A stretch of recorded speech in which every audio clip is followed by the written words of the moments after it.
Going to talk now, I think, to Jamie Jenkins, who is in, of course, Welsh Wales for us. We've got some GDP figures out this morning, Jamie. Very good morning to you. What do you got for us? Yeah, and I think Pooch is obsessed with Marilyn's eyes, I think. That's why he was zooming in.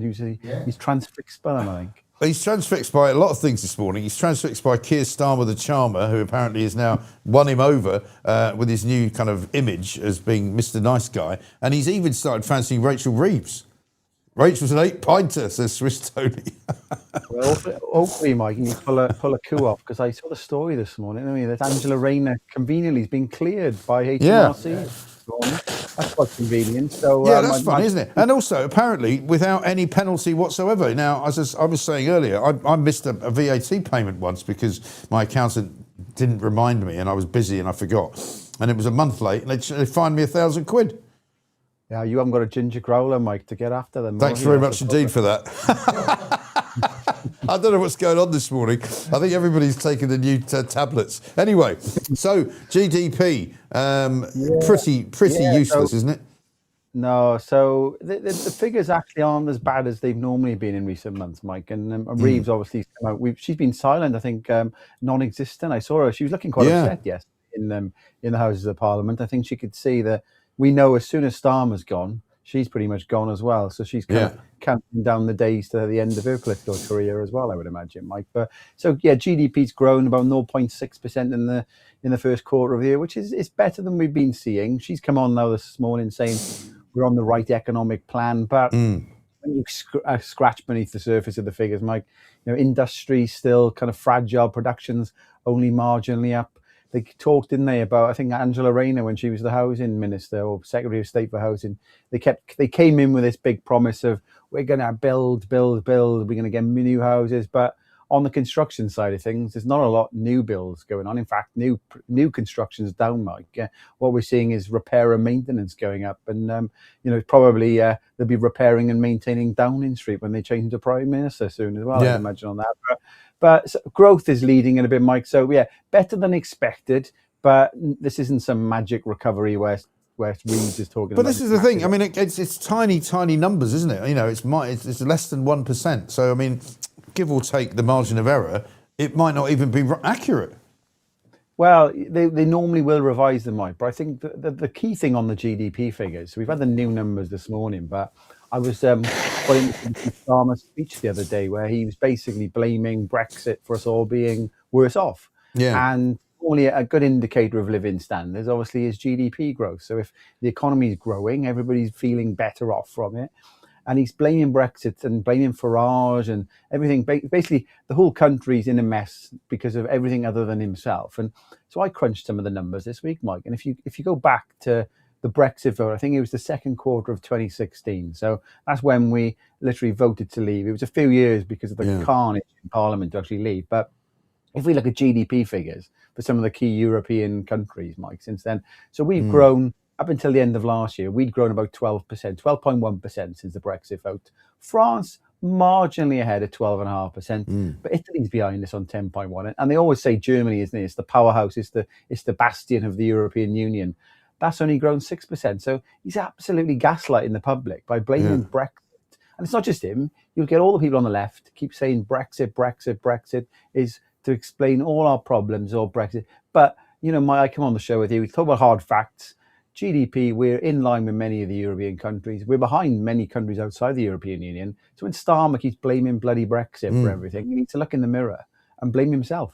Yeah, exactly right. Because he ends up just sounding like one of those left-wing radio hosts who just goes banging on about Brexit all the time and saying, well, it was the big mistake that Nigel Farage convinced us to go for, and it's all his fault that our economy's in the toilet. And you go, well, apart from the fact that the actual referendum was 10 years ago, and we've had plenty of time to either correct whatever was wrong, and also we've got plenty of ability to look at Europe and look at European currencies and look at European economies to see that they're in much worse shape than we are, and it's got nothing to do with Brexit at all.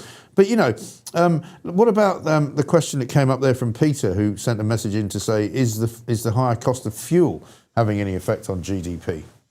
So it's only, these figures are current in January to March, so there'll be a little bit of an impact. in the March figures, Mike. Okay. So it's going to have more of an impact now as we go into the second quarter, which we'll get those figures in about 3 months. But you're right with these left-wing commentators who all blame Brexit. And you just think the competence of the government, it seems like a lifetime ago now, Mike, but remember we had Theresa May as Prime Minister. You think Starmer was bad enough? She weren't much better either when you think about it, because we never really had a proper Brexit.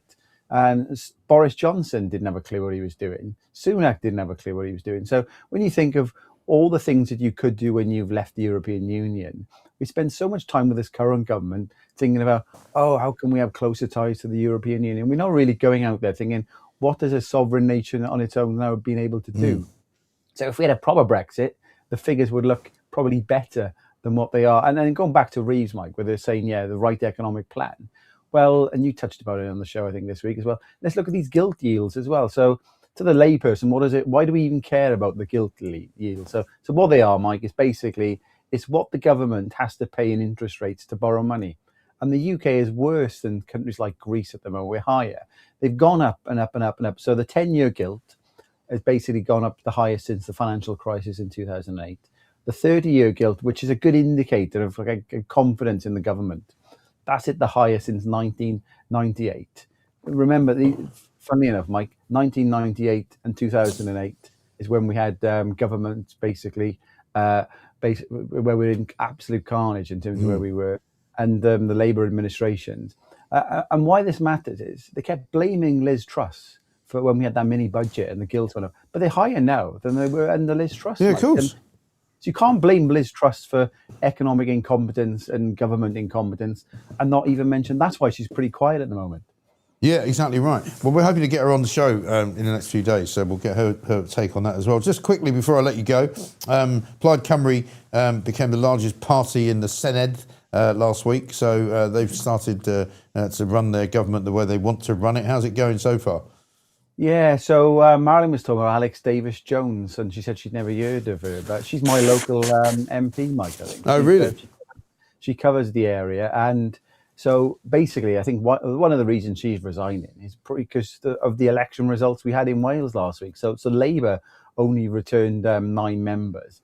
Right. And I'm in the Pontypridd, Cynnon Merthyr area, where it's a bastion of Labour area. If you can't win the valleys, basically, Mike, you're not going to do anything. And they've absolutely tanked them. And Plaid Cymru have come in and done really well in the valleys, and they've done well, obviously, across all of Wales, which bodes well for them, actually, as we go into potentially a general election. Because if you look across the country, Plaid Cymru, because the way the elections in Wales work, Mike, it's all like proportional and you get allocated seats. But Plaid won around 11 of the 16 constituencies from a Westminster election. Could see a good return for them. But yeah, so they've announced all of their ministers yesterday. So I think there's been a bit of a kind of hoo-ha in Wales at the moment because the Tory party try to put up. You think of the Speaker of the House of Commons, where we have kind of a Speaker of the Welsh Parliament as well, and the Conservatives try to get one of their members in, but it was a bit of a stitch up there, claiming that basically Plaid Cymru and Labour have been working quite close for the last 20 odd years.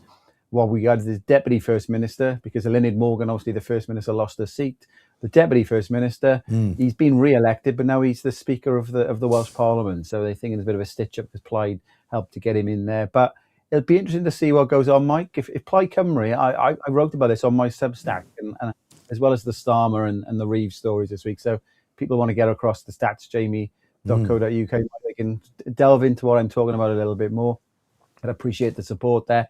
But I think what we've got, Mike, is if Plaid Cymru just show some steady hands over the next 5 years or 4 years, I think they could be in for a generation like the SNP. Hopefully they don't screw up Wales more than Labour did, Mike, but it's one of those watching briefs. Yeah, absolutely brilliant. Jamie, great to see you. Thank you very much indeed.